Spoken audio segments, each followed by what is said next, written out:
Long ago, there lived a great rangatira called Rahi Tūtakahina, who lived with his beautiful wife, Tiara Kura Pakewai. They enjoyed a peaceful life in their pā, living alongside their whānau. One day an ope taua o Patupaerehe came from beyond the mountains to shatter the peace. They had come to abduct Tiara and take her to their home. As they took Tiara back over the mountains, Rahi tried his hardest to chase after them. However, Te Puhuru, a tohunga of the Patupaerehe, used his powers to create a vast forest, preventing Rahi from continuing his pursuit. Rahi returned to his people and asked for their help. He worked together with his whānau to create a kite called a manu tangata, which could carry him over the forest. Before he set off on his haringa, Rahi gathered several more eggs and wrapped them in harakeke, making ki for his journey. Rahi and his whānau gathered together and spoke a karakia to the great atua of the four winds, Tāwhiri Mātia. As Rahi set off, Tāwhiri Mātia sent a great gust of wind to help his manu tangata soar. As Tiara was being led through a dense forest, she began turning over the leaves of the ponga tree to show the silver underside so that Rahi could track her. Te Puhuru, sensing Rahi getting closer, summoned the sun's sister, Hine Nui Te Rā, to stop him. The intense heat from the two suns caused Rahi's kite to catch fire, forcing him to crash land. The forest around him withered in the scorching blaze. A great gust of hoe blew all the dead plants and trees away, leaving barren land. He sat down under the shade of a great yellow toka. As Rahi sat under this great toka, he realized that it was one of his tipuna, looking to protect him.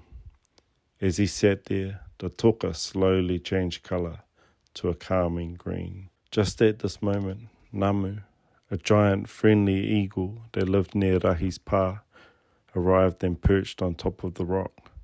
Gently, the giant manu trickled water from her beak onto Rahi's face. Suddenly, however, an enormous charging lizard appeared. The lizard tried to charge, but was unable to approach near enough for the rock owing to a double force field created by the rock and Rahi's mauri, his life force.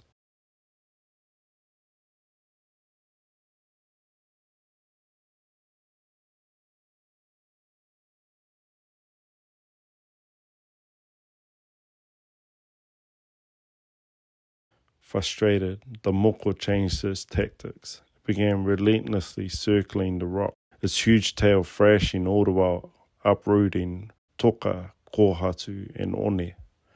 The persistent circling and thrashing of the moko eventually produced a deep canyon which surrounded the rock and which soon filled with refreshing spring water. The giant lizard transformed into a huge taniwha called utumai. Rahi now found himself alone on the island. Just when he thought it couldn't get worse, the tohunga Te Puhuru spoke another karakia, this time making the two suns disappear, producing a cold, dark night. The giant eagle Namu was still perched on the toka, although she was so cold that she was beginning to freeze. She tried to warm Rahi by blanketing him.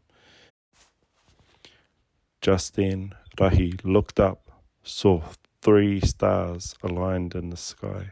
As Rahi watched, a narrow ice bridge formed to join the island to the shore. Just when Rahi and Namu were on the point of reaching shore, the taniwha utumai rose up out of the water. In anger, it lashed at its own head, sending formations of razor-sharp teeth. Fortunately, the spear-like teeth hit the ice at the edge of the walkway, causing no harm to Rahi and Namu. With the constant lashing at his head, Utumai eventually broke his own neck and sank lifelessly to the depths of the water-filled canyon.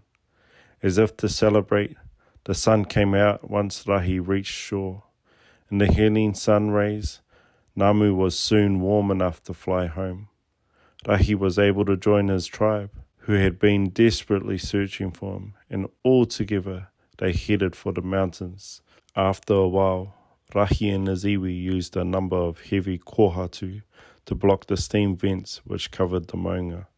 Soon, steam began to billow from the cave, and in the searing heat, the Patupaerehe began to flee from the cave, Tiara among them. As Rahi and Tiara fell into each other's arms, earthquakes and shockwaves began to take place all around them, forcing everyone to flee.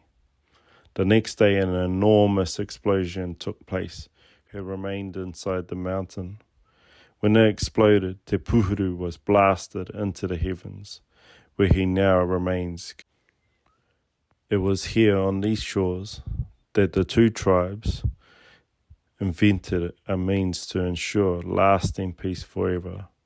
They created a kemu, representing the attempted abduction of Tiara, which the tribes played together, keeping the peace. This is how the game of Kiorahi came into being.